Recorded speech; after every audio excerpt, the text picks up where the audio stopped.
You think you formed your own opinion about Donald Trump? You didn't. And neither did the people who disagree with you. I know that's uncomfortable to hear. But by the time this video is over, you're going to understand something about your own mind that most people spend their entire lives never discovering. And the terrifying part, the smarter you are, the worse it gets. Two people sit down and watch the exact same Donald Trump speech. Same words, same tone, same gestures. One person walks away feeling hope for the first time in years. The other walks away genuinely frightened for their country. Neither is lying. Neither is stupid. So, what is actually happening? We're going to answer that question today. But first, you need to understand something that your school, your parents, and your favorite news channel never taught you. Your brain doesn't show you reality. It shows you a story about reality. And someone figured out exactly how to write that story for you. Cast your mind back to 2015. Political analysts laughed. Journalists rolled their eyes. Experienced strategists gave him no chance. But something strange started happening at those rallies. People who hadn't voted in 20 years were showing up. Factory workers, suburban mothers, veterans, college students, all united by one feeling they couldn't quite explain. He's saying what I've been thinking. That wasn't an accident. That was psychology.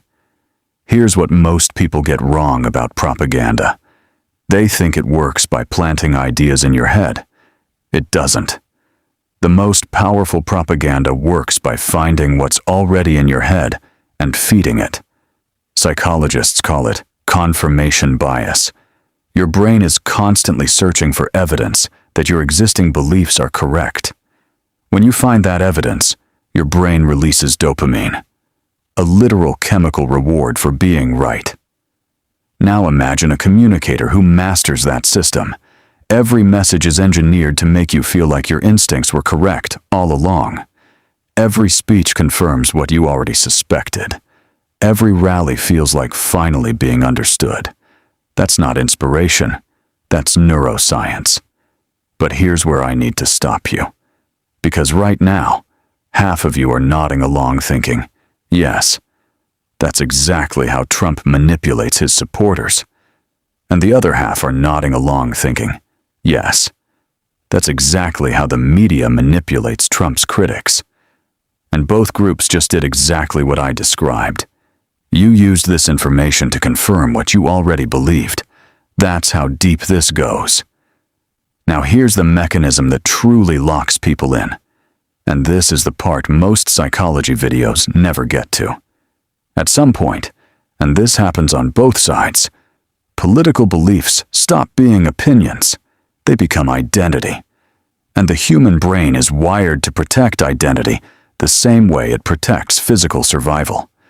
When someone challenges your identity, your amygdala fires, the same part of your brain that handles life and death threats. This is why political arguments feel so visceral. This is why facts don't change minds at Thanksgiving dinner. This is why people cut off family members over an election. It's not politics anymore. It's tribal survival. And Trump, whether intentionally or intuitively, became the most powerful tribal signal in a generation. For some, he is the tribe. For others, opposing him is the tribe. Either way, the mechanism is identical. There's one more layer. Emotion travels faster than logic. Not slightly faster. Incomparably faster. A calm, nuanced argument takes minutes to process. A single emotionally charged image or phrase takes milliseconds. And in a media environment where you're scrolling past hundreds of messages a day, milliseconds are everything. Trump's communication style, the nicknames, the crowd reactions, the controversy, wasn't politically conventional. But it was neurologically perfect. Every controversy reset the emotional clock. Every attack generated a counter-reaction. Every headline, positive or negative, fed the same machine. Attention. And in the modern world, Sustained attention is power. So let me ask you the question that nobody in media will ask you. Not your favorite news channel. Not your most followed political commentator. Not the algorithm feeding you content right now. What would it take for you to change your mind?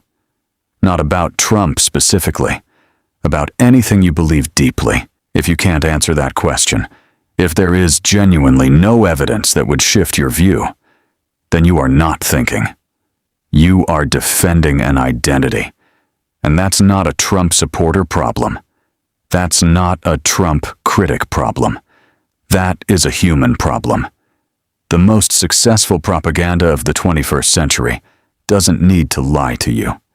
It just needs to make sure you never seriously ask that question. Donald Trump will eventually leave the political stage. Every figure does. But the psychological architecture that made him possible, that isn't going anywhere, because it was never really about him. It was about you. Your need to belong. Your need to be right.